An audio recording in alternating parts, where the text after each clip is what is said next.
अस्सलाम वालेकुम रहमतुल्लाहि व बरकातहू। क्या आपके साथ भी ऐसा होता है? आप नमाज़ पढ़ते हैं मगर दिल कहीं और होता है, ख़यालात इधर उधर भटकते हैं, नमाज में दिल नहीं लगता।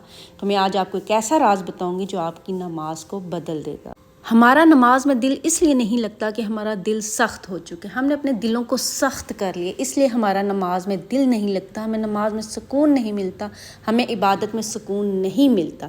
अगर आप चाहते हैं कि आप नमाज में दिल लगाएं तो अपनी नज़र की हिफाजत कीजिए।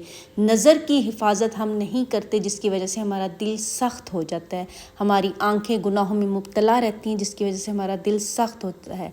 नज़र ही जो है वो दिल पर असर करती है, गुनाह नज़र से शुरू होता है और दिल की सख्ती पर इख्तिताम पजीर होता है।